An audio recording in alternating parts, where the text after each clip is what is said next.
Bonjour à tous, bonjour à toutes. Bienvenue à notre webinaire qui s'intitule Comment évaluer et agir sur l'expérience client pour fidéliser en temps de crise. On va présenter ce webinaire à deux avec Céline. Je te laisse Bonjour à peut-être te tous, présenter. merci.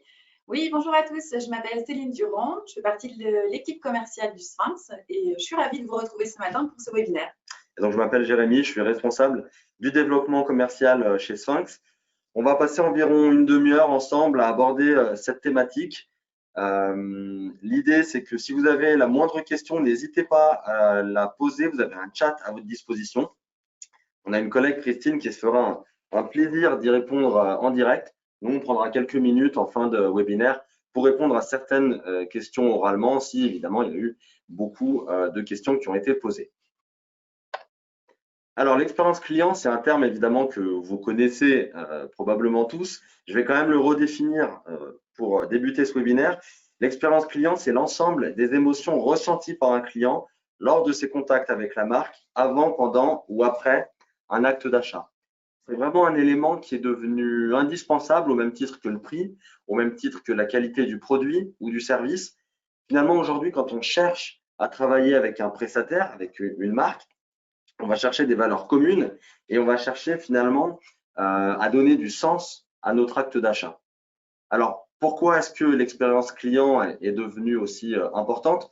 Tout simplement parce qu'une bonne expérience client permet d'augmenter de 36% le chiffre d'affaires et de multiplier par 1,7 la rétention client, c'est-à-dire finalement les clients qu'on va conserver.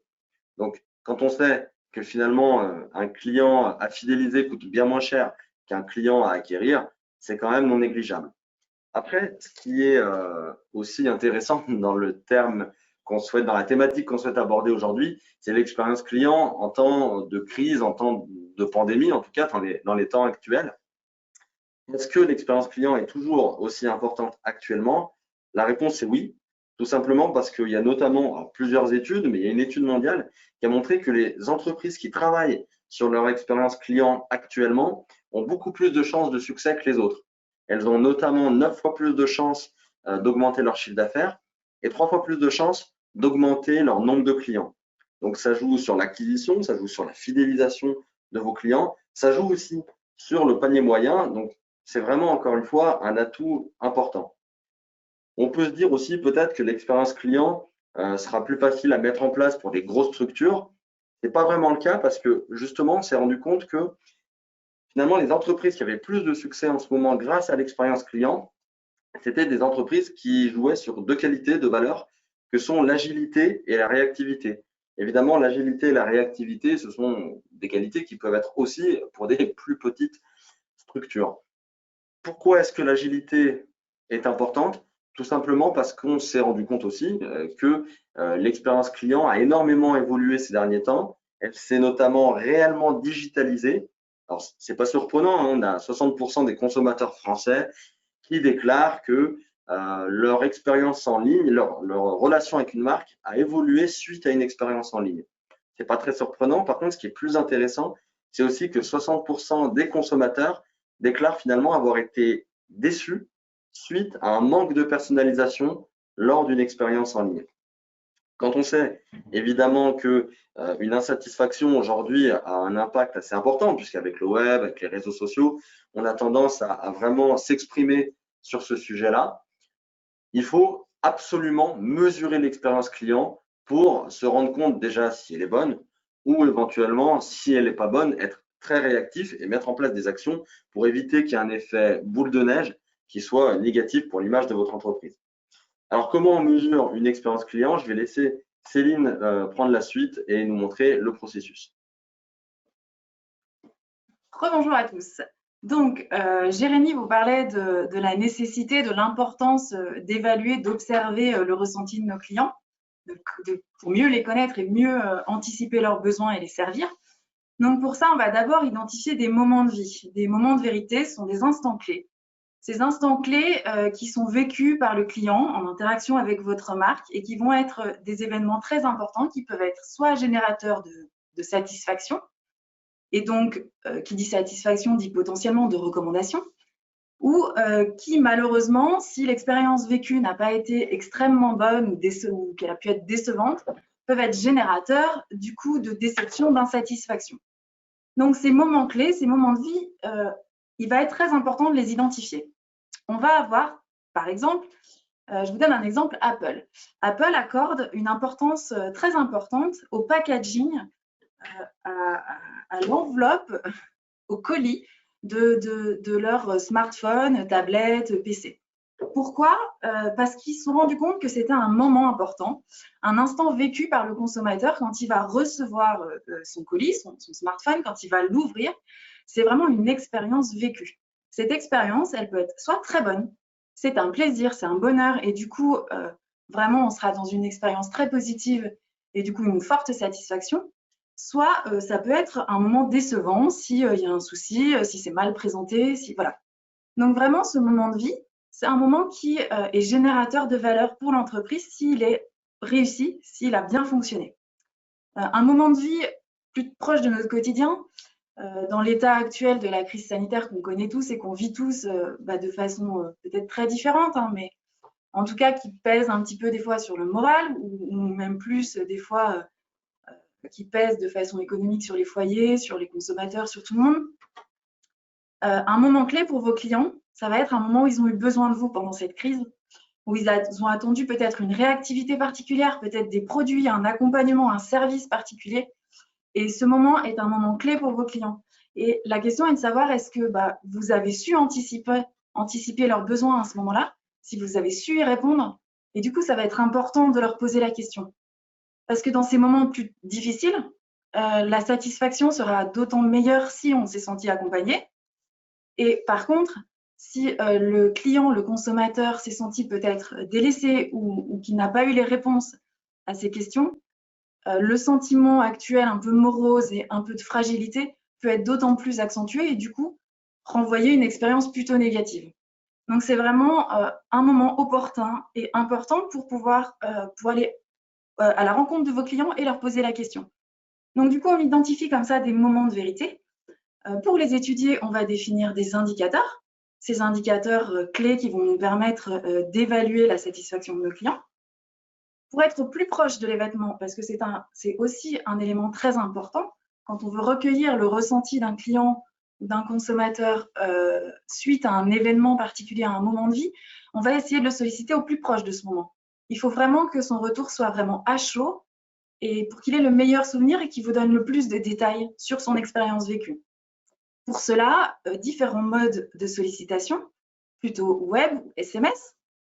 Et puis, on a des solutions, des API qui permettent de faire le lien entre vos outils CRM et nos solutions d'envoi pour qu'on soit vraiment extrêmement réactif et que dans la journée ou le lendemain, suite au contact, à l'achat ou au conseil entre le client et votre société, on puisse tout de suite le solliciter. Toujours dans l'idée de rester dans cette réactivité, dans cette démarche très, très réactive, on va vous donner à disposition, vous, alors ça peut être vous au service qualité, au service marketing, ça peut être des managers de magasins, d'agences, etc., des résultats en temps réel pour suivre tout de suite ce que vos clients vous ont fait remonter comme ressenti, comme satisfaction ou insatisfaction. L'idée étant que vous puissiez tout de suite réajuster ou les contacter si besoin. Ces résultats vont donc être très ciblés, donc en fonction de s'ils s'adressent à un directeur de point de vente d'agence ou à vous au service marketing, qualité, relations clients, etc. Et puis, donc là, dans ces démarches très opérationnelles, très réactives, donc on va apporter des réponses en temps réel.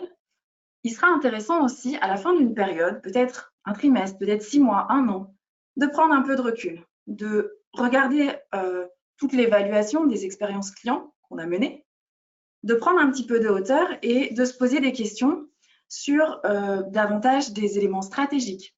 Est-ce qu'on ne pourrait pas inventer, créer de nouveaux services, de nouveaux produits pour répondre toujours mieux à nos clients et anticiper leurs besoins? Et pour ça, on va notamment utiliser des études plus qualitatives afin de comprendre au mieux nos cibles et répondre au mieux à leurs attentes.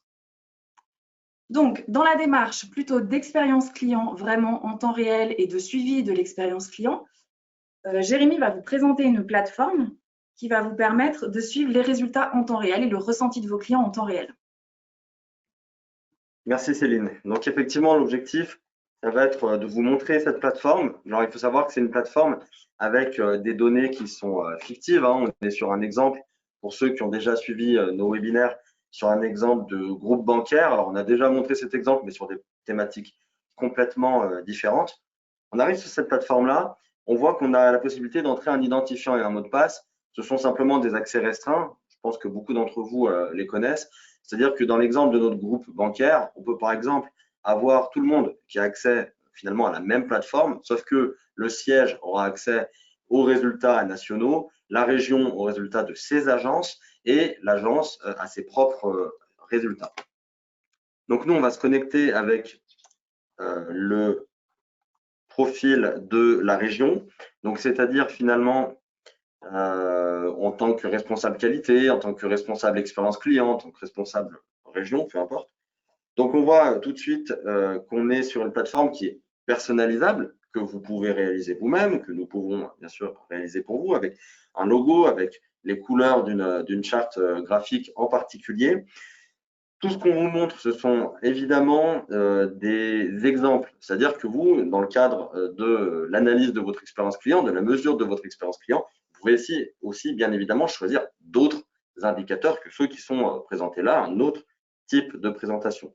Donc, on voit sur le côté gauche une liste d'onglets finalement qui renvoient chacun vers des catégories d'analyse et au centre, on voit les différentes analyses. Moi, en tant que responsable région, ce qui va vraiment m'intéresser, c'est de savoir en un clin d'œil quelles sont les grandes tendances. Ce qui va m'intéresser également, c'est de pouvoir prendre des mesures correctives très rapidement si je détecte une expérience qui n'est pas bonne ou des indicateurs qui sont dans le rouge. Alors, sur quoi je peux m'appuyer? Je peux m'appuyer sur des indicateurs clairs, notamment, mais également un jeu de couleurs qui va me permettre donc de tirer mon regard de manière très rapide. On le voit ici avec notamment le taux de satisfaction qui est de 7,4 avec une jauge qui est en orange. Nous, on considère qu'un taux de satisfaction, il peut être positif à partir, par exemple, de 8 sur 10. Donc là, on a la possibilité d'évoluer. À savoir qu'évidemment, comme les données évoluent en temps réel, bien sûr que si dans 3 semaines, on a beaucoup plus de meilleures notes de satisfaction, la couleur va évidemment évoluer. On a également notre NPS, Net Promoter Score, qui est un indice de recommandation. Finalement, on pose une question à nos clients, seriez-vous prêt à recommander notre banque à vos proches, qui est de moins 3,6, qui est en rouge. Donc, on a une vraie capacité, possibilité d'évolution pour améliorer évidemment cet indicateur-là. Le NPS, pour rappel, c'est finalement comparer des promoteurs, ceux qui recommanderaient, qui mettent une note de recommandation supérieure ou égale à 9 sur 10, à des détracteurs qui mettent une note de recommandation inférieure ou égale à 6 sur 10. On le voit ici, on a 28% de nos clients qui sont promoteurs, donc qui recommanderaient notre agence, notre banque, et 31% pour le coup qui les recommanderaient pas du tout. Donc on voit le différentiel ici.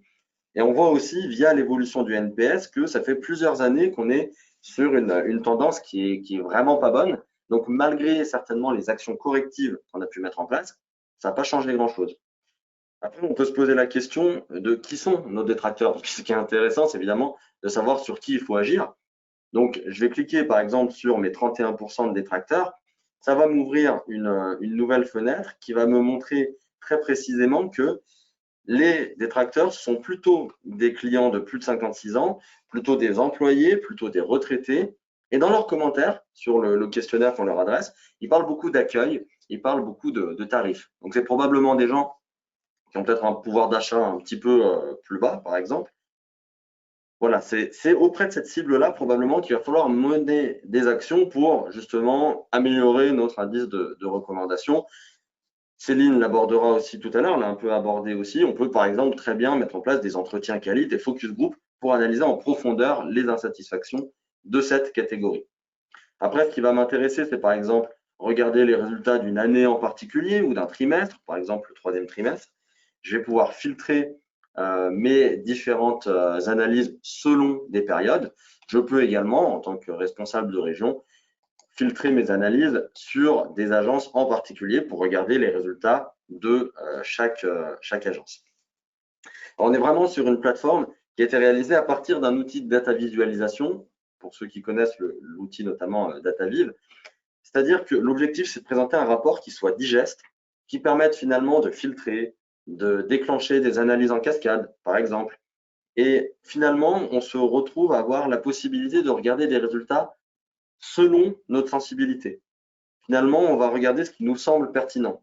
Moi, ce qui me semble pertinent quotidiennement, c'est peut-être pas ce qui va sembler pertinent à Céline de son côté. Donc, l'idée, c'est d'éviter d'avoir des tonnes de pages différentes, finalement avec des indicateurs qui ne nous intéressent pas, et de se concentrer uniquement sur ce qui est intéressant avec ce côté un peu dynamique.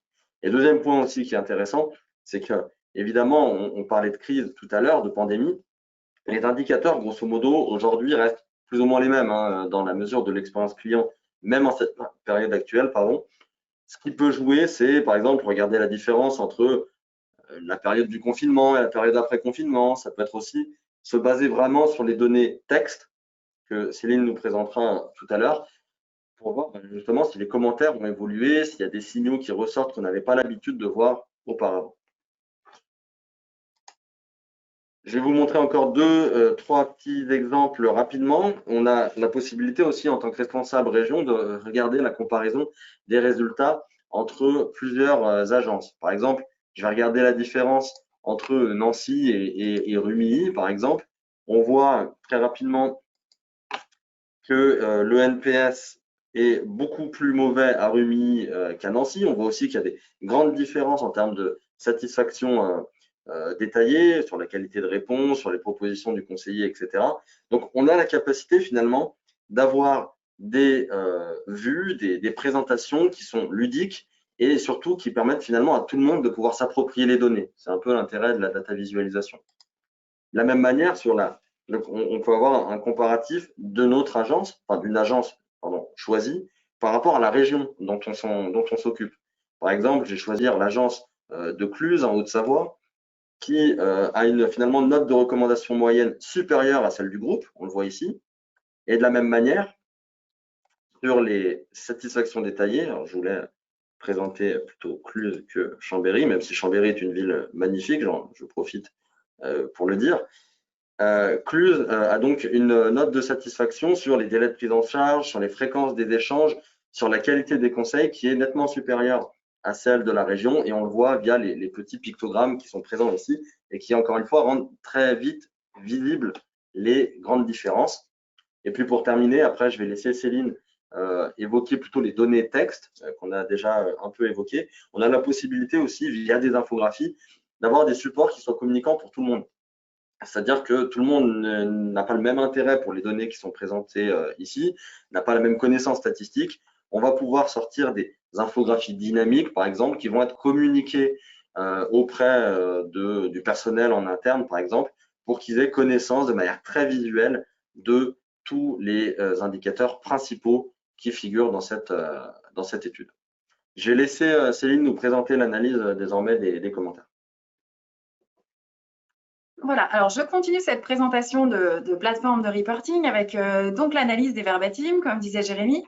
Alors, l'analyse des verbatims, c'est toujours extrêmement intéressant, extrêmement important, mais ça a tendance à faire peur. Ça a tendance à faire peur parce qu'on se retrouve des fois avec beaucoup de verbatims, un gros corpus, alors très riche, qui nous apporte énormément d'informations qui viennent compléter les données quantiques qu'on aura collectées. Mais voilà, il faut des outils pour nous aider à analyser les verbatims et essayer d'optimiser cette analyse et gagner un petit peu de temps. Donc, sur l'analyse des verbatims, on a plusieurs niveaux d'analyse. On va d'abord pouvoir présenter une analyse plutôt lexicale, donc on s'attache aux mots et on va présenter par exemple sous forme de nuages de mots, donc les mots les plus cités par nos clients. Alors, ces nuages de mots peuvent se présenter comme ici dans l'exemple, séparés entre les promoteurs, qu'est-ce qui ressort de leurs commentaires, et comparativement aux détracteurs. Donc, on voit que les nuages de mots sont différents. On va pouvoir les illustrer et puis les colorer pour avoir, comme tout à l'heure, quelque chose de très visuel. Et on va voir que plus le mot apparaît en gros, plus il a été cité de nombreuses fois dans les verbatims. Donc, nos promoteurs vont nous parler de l'accueil du conseiller, de l'agence, du service, du conseil. Et puis, à l'inverse, nos détracteurs vont davantage nous parler, notamment des frais qu'on voit apparaître. Ils nous parlent aussi des conseillers, de la banque en général. Tous les nuages de mots vont pouvoir être cliquables et permettre d'accéder aux verbatims dans lesquels les mots ont été cités par les répondants. Donc là, par exemple, j'ai cliqué sur le mot frais, j'accède à tous les verbatims qui contiennent ce mot. Là, on est vraiment dans une démarche d'analyse lexicale. On analyse les mots. On va pouvoir aller plus loin, analyser le sens, une analyse plutôt sémantique, une analyse thématique. On va, à travers l'utilisation, dans ce cas précis, d'une grille de codage, d'un dictionnaire, on va classer les idées qui ressortent de nos verbatims. Ces thèmes, on les aura définis. Donc là, dans le graphique que je vous propose, il y en a une quinzaine. Des thèmes sur l'accueil, des thèmes sur l'écoute et la compréhension du besoin, des thèmes sur le relationnel, l'amabilité. Et puis, au-delà de quantifier ces thèmes, on va essayer de voir s'ils sont plus souvent cités en positif ou en négatif. D'où les couleurs que vous voyez sur le graphique, verte, grise pour les avis plutôt partagés et rouge pour les avis plutôt négatifs. De la même façon, ce graphique est cliquable. Donc, si on va sur le thème, par exemple, professionnalisme et compétences, qui est cité plutôt positivement, je vais accéder aux verbatims dans lesquels on a identifié cette thématique. Voilà, et cette thématique de façon positive, là, dans cet exemple-là. Une autre institution qui est importante et qui est intéressante, on est vraiment toujours sur de l'analyse thématique, mais on va voir l'évolution dans le temps. Est-ce que ces thèmes sont plus cités dans le temps de façon de plus en plus positive ou de façon de plus en plus négative? Ou ça peut varier. Et donc là, j'ai présenté ce qu'on appelle une carte de chaleur, présentée par trimestre, et ça me permet de voir pour chaque thème si au fil de l'année, on en parle de façon plus positive ou plus négative. Ça va me permettre d'identifier du coup des leviers d'action pour pouvoir augmenter ma satisfaction, ma recommandation. Et puis, une autre analyse très intéressante qui croise à cette fois-ci du quanti et du quali, c'est une matrice. Alors, une matrice un petit peu spécifique dans laquelle on va mettre en perspective les différentes thématiques qu'on aura identifiées juste avant, donc les quinzaines dont je vous parlais tout à l'heure. Et ces thématiques, on va observer leur corrélation avec la note de recommandation. On va voir à quel point elles vont impacter, en positif ou en négatif, notre recommandation. Et on va observer, par exemple, que certaines thématiques sont peut-être plutôt citées négativement par quelques clients, mais finalement n'impactent que très peu notre recommandation. Donc, ce ne sera peut-être pas tout de suite les leviers d'action qu'il faudra mettre en place. Par contre, on a peut-être d'autres thématiques qui sont un peu moins citées en négatif, donc qui, à première vue, ne nous inquiéteraient pas vraiment, mais qui finalement ont un impact très fort sur notre recommandation. Et du coup, grâce à cette matrice, on va pouvoir les identifier et on saura quels seront les points sur lesquels on va devoir lancer des actions au plus vite. Là, par exemple, dans le cadran en haut à gauche, donc on a ce qui est très important, qui a un impact fort sur la recommandation et qui est pas suffisamment au regard des commentaires performants. Et on nous parle notamment ponctuellement d'erreurs de conseillers et de soucis ou en tout cas de manquements sur les prêts, sur les assurances des prêts. Donc on sait que ce sont deux points sur lesquels il va falloir qu'on travaille. Au-delà de l'analyse des verbatims, on a également une plateforme qui nous permet de communiquer avec le client et de communiquer en interne.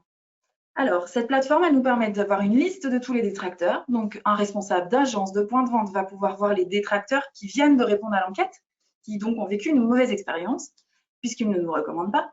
Et donc, il va pouvoir accéder à cette liste et puis le recontacter. Et à la suite de ce contact, renseigner un petit commentaire qui va venir s'incrémenter dans l'observation du répondant. Il va pouvoir dire, voilà, je l'ai recontacté, tel jour à telle heure. Le client a apprécié cette démarche. On repart sur des bonnes bases. On va se voir au rendez-vous dans 2 jours et on améliorera la relation. Cette information va pouvoir remonter notamment au directeur qualité, au responsable marketing pour qu'il puisse avoir un suivi de l'expérience client et des actions qui sont menées en parallèle. Donc là, je vous ai montré un exemple de plateforme de reporting. On va revenir juste sur le PowerPoint. L'idée, dans un deuxième temps, comme je vous ai dit tout à l'heure quand je vous ai présenté un petit peu l'organisation, les process pour évaluer l'expérience client, c'est de se dire qu'à un moment, on va pouvoir également prendre un petit peu de hauteur, un petit peu de recul, peut-être à la fin de l'année, comme je vous disais, et puis de zoomer sur certaines cibles stratégiques, parce que ce sont des cibles sur lesquelles on veut des actions percutantes, on veut avoir des réponses très adaptées et on va être proactif. Donc, on va pouvoir s'appuyer des données qu'on a collectées toute l'année, mais on va aussi aller plus loin. Et là, on est vraiment dans une démarche stratégique. Donc, dans mon exemple, je vais m'attacher à une cible très pertinente qui sont mes jeunes de 18-25 ans. Alors, pourquoi cette cible? Parce que ce sont des jeunes qui rentrent en gros sur le marché du travail, qui donc vont avoir des premiers salaires, donc ils vont consommer sûrement différemment que quand ils étaient étudiants à l'école, etc. Qui potentiellement demain, dans le cadre de mon exemple bancaire, seront peut-être de nouveaux acquéreurs, vont acheter un bien immobilier, vont peut-être avoir une famille et vouloir protéger cette famille. Donc c'est une cible stratégique pour moi. Donc pour mieux répondre à ces attentes et les anticiper ces besoins, il est nécessaire que je les connaisse du mieux possible. Pour ça, plusieurs possibilités s'offrent à moi. Déjà, les personae. Les personae vont me permettre de caractériser ma cible. On va schématiser et rendre visuel très facilement le profil type de ma cible jeunes actifs. Je vous montrerai l'exemple. On va pouvoir dans un deuxième temps faire une étude exploratoire où là, vraiment, on souhaite comprendre cette cible, identifier, tout connaître sur elle. Donc, dans cette démarche-là, on va pouvoir mettre en place, par exemple, un forum en ligne ou des entretiens individuels semi-directifs, que ce soit à distance ou en présentiel. Alors, en ce moment, vu le contexte, on privilégie le à distance. Ça fonctionne très bien. On observe de très bons résultats. Et puis, si on veut aller plus loin dans notre démarche, on va rentrer dans une phase créative ou co-créative.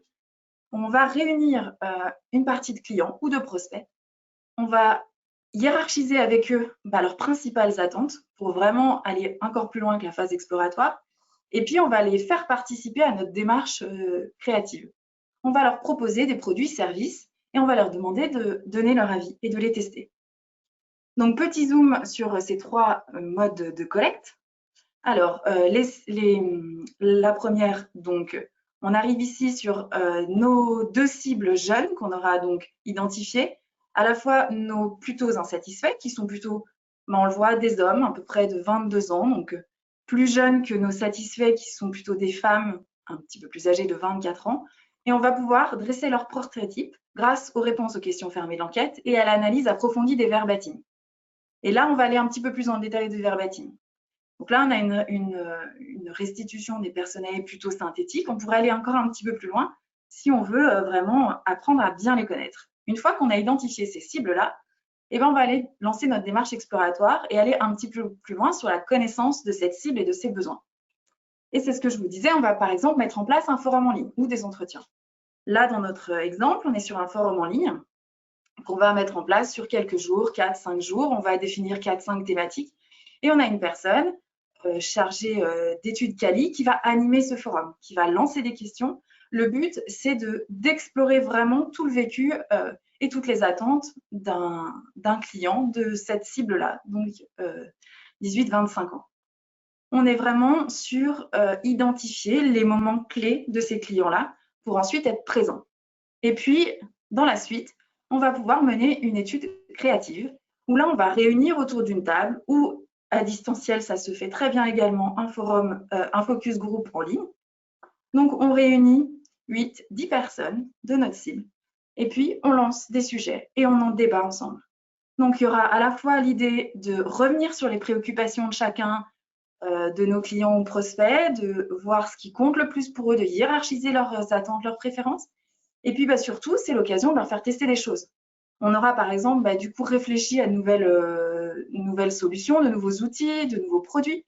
On va pouvoir leur présenter et avoir leur ressenti en direct et qui nous disent voilà, ça c'est intéressant, mais par exemple, j'aimerais avoir ça ou ça en plus. Donc l'idée c'est qu'ils nous fassent un retour à chaud et qu'ils nous aident à créer nos produits et services.